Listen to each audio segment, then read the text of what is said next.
Assalamualaikum warahmatullahi wabarakatuh. Kembali lagi di Afrika Channel. Pada kesempatan kali ini akan membahas soal SKB guru untuk semua mata pelajaran, yaitu pedagogik bagian 2 tentang teori belajar. Sebelumnya jangan lupa subscribe channel ini agar berkembang dan bermanfaat bagi kita semua. Ya teman-teman, langsung saja kita mulai soal nomor 1. Law of Effect adalah teori belajar yang dikemukakan oleh A. Piaget, B. Edward Letardik, C. Pavlov, D. Skinner. Jawabannya adalah B ya, Edward Letardik.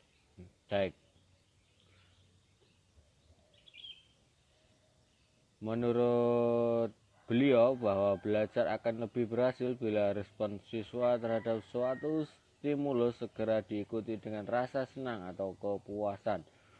Rasa senang atau kepuasan ini bisa timbul sebagai akibat anak mendapatkan pujian atau ganjaran lainnya. Teori oleh Edward Letardik ini biasa disebut dengan teori belajar stimulus respon. Juga disebut dengan teori belajar koneksionisme, yang mana pada hakikatnya belajar merupakan proses pembentukan hubungan antara stimulus dan respon. Ini ya teori yang sangat terkenal, namanya teori Law of Effect, yang dikemukakan oleh Edward Letardik. Selanjutnya soal nomor 2. Secara umum teori koneksionisme dibagi menjadi A 3 macam, B 4 macam, C 5 macam, D 2 macam. Jawabannya adalah A ya, 3 macam. Jadi teori koneksionisme ini dibagi menjadi 3 macam, yaitu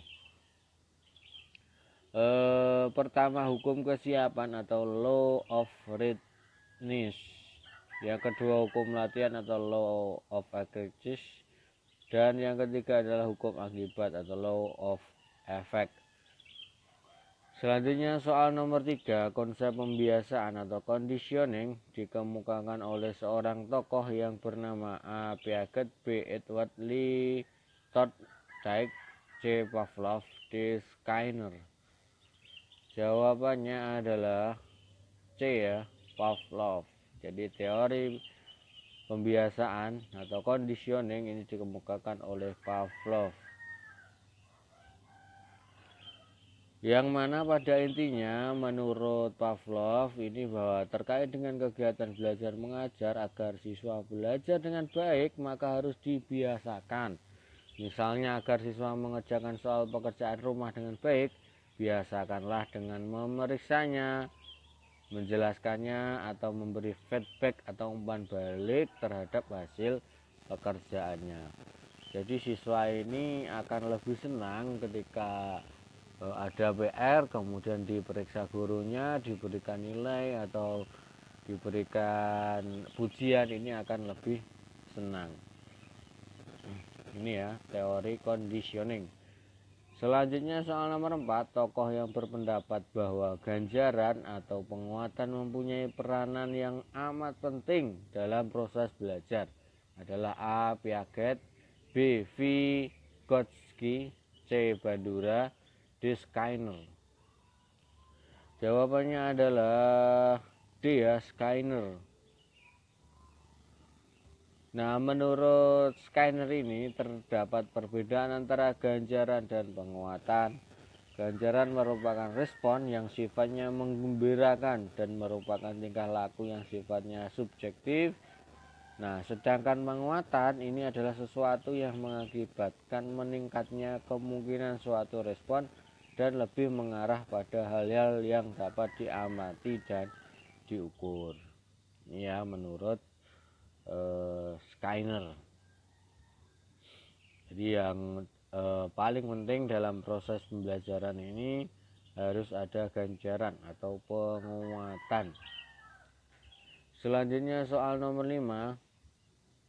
Tokoh yang berpendapat bahwa siswa belajar melalui meniru adalah A. Piaget, B. Vygotsky, C. Bandura, D. Brenner. Jawabannya adalah C. Bandura. Yang mana menurut Bandura pengertian meniru di sini bukan berarti menyontek, tetapi meniru hal-hal yang dilakukan oleh orang lain, terutama dalam hal ini adalah guru. Jika tulisan guru baik, guru berbicara sopan santun dengan menggunakan bahasa yang baik dan benar, tingkah laku yang terpuji, menerangkan dengan jelas dan sistematik, maka siswa akan menirunya. Jika contoh-contoh yang dilihatnya kurang baik, ia pun menirunya. Dengan demikian guru harus menjadi manusia model yang profesional. Ini menurut Bandura ya.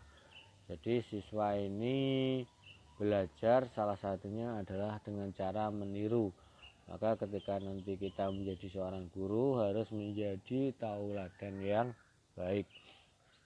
Selanjutnya soal nomor 6, teori belajar dari Bandura ini biasa disebut dengan teori A. Behavioristik, B. Kognitif, C. Konstruktivisme, D. Social Learning Theory. Jawabannya adalah D ya, Social Learning Theory. Yang mana teori belajar sosial dari Bandura ini merupakan gabungan antara teori belajar behavioristik dengan penguatan dan psikologi kognitif dengan prinsip modifikasi perilaku. Ini teori dari Bandura ini sering disebut dengan social learning theory. Selanjutnya soal nomor 7. Salah satu tokoh penting dalam konstruktivisme sosial adalah A. Piaget, C. B. Vygotsky, C. Van Hiel, D. Brenner. Jawabannya adalah B ya, Vygotsky. Menurut Vygotsky, bahwa siswa dalam mengkonstruksi suatu konsep perlu memperhatikan lingkungan sosial. Ada dua konsep penting dalam teori Vygotsky, yaitu Zone of Proximal Development atau disingkat ZPD dan Scaffolding.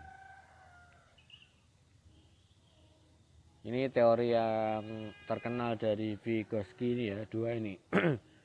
Zone of Proximal Development, ZPD dan Scaffolding. Selanjutnya soal nomor 8, jarak antara tingkat perkembangan aktual dan tingkat perkembangan potensial disebut dengan A. Zone of Proximal Development atau ZPD, B.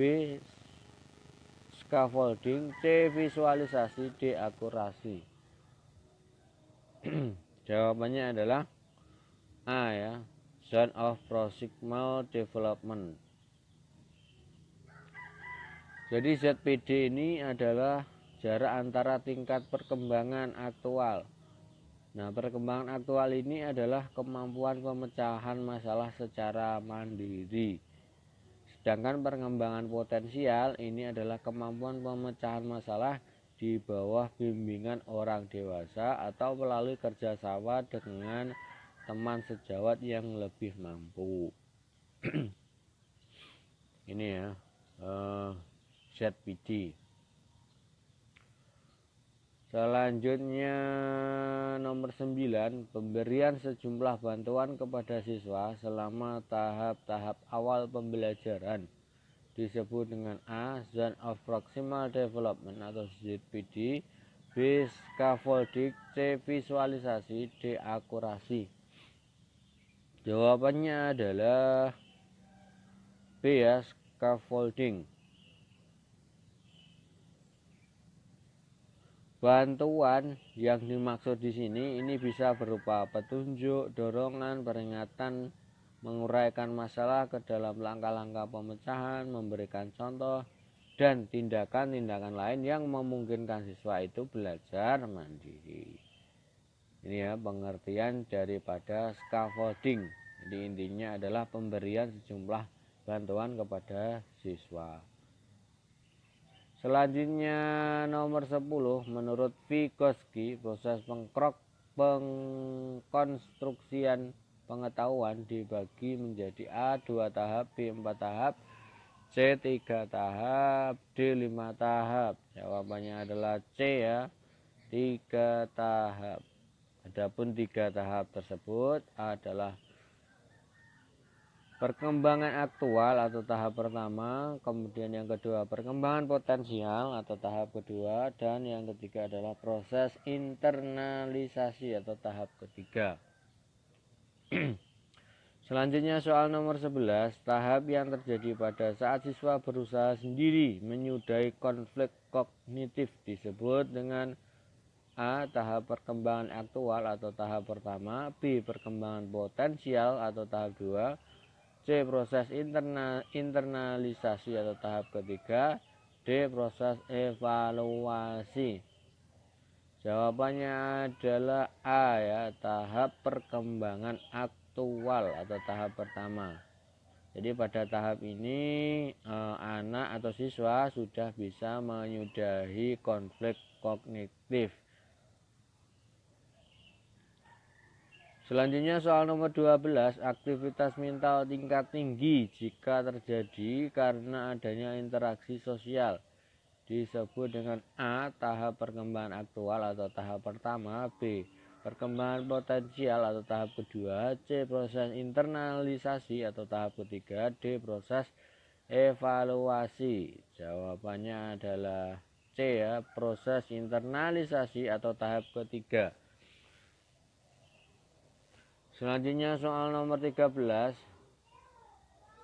tahap di mana siswa berinteraksi dengan pihak lain dalam komunitas kelas yang memiliki kemampuan lebih seperti teman dan guru atau dengan komunitas lain seperti orang tua disebut dengan A. Tahap perkembangan aktual atau tahap pertama, B. Perkembangan potensial atau tahap kedua, C. Proses internalisasi atau tahap ketiga, D. Proses evaluasi.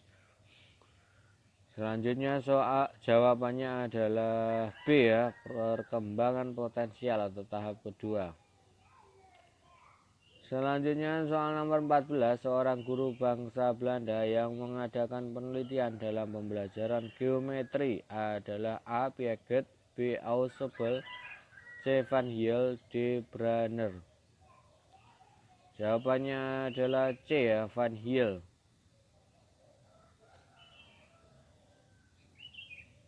Nah, menurut Van Hiel ini melahirkan beberapa kesimpulan mengenai tahap perkembangan kognitif anak dalam memahami geometri. Van Hiel menyatakan bahwa terhadap 5 tahap pemahaman geometri yaitu pengenalan, analisis, pengurutan, deduksi, dan akurasi. Ini ya menurut Van Hiel, seorang guru bangsa Belanda yang mengadakan penelitian dalam pembelajaran geometri. Selanjutnya nomor 15, tahap di mana siswa sudah mengenali bangun-bangun geometri berdasarkan ciri-ciri dari masing-masing bangun disebut dengan tahap A. Deduktif, B. Induktif, C. Visualisasi, D. Analisis. Jawabannya adalah D ya, analisis. Ya teman-teman, cukup sekian dari saya. Apabila ada salah kata saya mohon maaf yang sebesar-besarnya. Jangan lupa subscribe channel ini, dan akhirnya wassalamualaikum warahmatullahi wabarakatuh.